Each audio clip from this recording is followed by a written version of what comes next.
Thank you, Mr. Chair. In congressional hearings, the minority party gets to select its own witnesses. And of all the people that Republicans could have selected, they picked Candace Owens. I don't know Miss Owens. I'm not going to characterize her. I'm going to let her own words do the talking. So I'm going to play for you the first 30 seconds of a statement she made about Adolf Hitler. I agree. I actually don't have any problems at all with the word nationalism. I think that it gets, the definition gets poisoned by elitists that actually want globalism. Globalism is what I don't want. So when you think about, whenever we say nationalism, the first thing people think about, at least in America, is Hitler. You know, he was a National Socialist, but if Hitler just wanted to make Germany great and have things run well, okay, fine. The problem is that he had dreams outside of Germany. He wanted to globalize. He wanted everybody to be German, everybody to be speaking German. All right, so my first question is to Ms. Hirschenoff. Ms. Owens said, quote, if Hitler just wanted to make Germany great and have things run well, okay, fine. The problem is that he had dreams outside of Germany. So when people try to legitimize Adolf Hitler, does that feed into white nationalist ideology? It does, Mr. Lieu. I know that Ms. Owens distanced herself from those comments later, but we expressed great concern over the original comments. Great, thank you. So there's been a lot of talk today. I'd like to focus on actual policy responses that our government can do to try to mitigate the threat of white nationalism. I know that in my district in Los Angeles just last month, 2 swastikas were painted at Pan Pacific Park along with the Trail of Blood. I met with Jewish constituents in my district who mentioned that at their synagogues, they've all had to increase security. As you know, there is a nonprofit security grant program at the Department of Homeland Security. Do you believe it'd be worthwhile to increase funding to that program? The ADL has, for establishment reasons, First Amendment reasons, been very cautious and wary of government funding to religious institutions. That being said, we well understand the fear and the safety.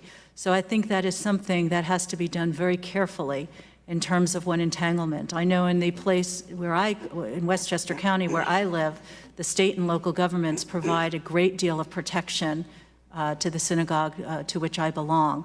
So I do understand, and I would like to work more with Congress, but I want to caution about where we entangle. This is a very difficult thing to do because when we're scared like this, of course we want money. So that is a great point you make, and I want to note that this program would apply to mosques as well as synagogues, so it is not specific to the religion. But it is true, the First Amendment does affect all of these issues, including, for example, private sector companies to say whatever it is that they want. Now, I'd like to also talk about a second program, and this was one that I'm going to ask Ms. Clark about, and it has to do with the Trump administration wanting to cut a very specific office called the Community Relations Service Office in the Civil Rights Division of the Department of Justice. Can you first explain to American people what that office does and why it would be a bad idea to cut funding? The Community Relations Service Office is a very critical part of the Justice Department. They are considered the peacemakers. They are the ones who step into communities that are embroiled in the aftermath of a hate incident. They are the ones who you'd want to deploy out to Louisiana, to the parishes where the churches are burning right now. They're the ones that you'd want on the ground right after the Charlottesville hate rally. We are deeply concerned by proposals to cut funding to this office, to shift this office to another part of the agency. It's important that this agency's work be completely non-political, but the very subject matter of this hearing today underscores the urgency of maintaining this office that has been with us for decades. And in fact, one of the reasons this office has worked well is because people who go there and get interviewed, it is not a prosecutorial office, and does that make it easier for people to provide information? That's right. They are the peacemakers. They are the ones who go in and connect with communities that are suffering in the aftermath of a hate incident. They connect with victims of crimes and hate crimes and connect them with services. And most importantly, they're the ones who help to ensure that an incident doesn't escalate and lead to more tension. So we need this agency now more than ever. Thank you, and I yield back. Gentleman from North Dakota, Mr. Armstrong.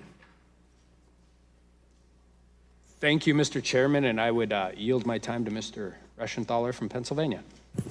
Thank you. Ms. Owens, I'm sorry, we just heard a recording. Would you like time to respond to that?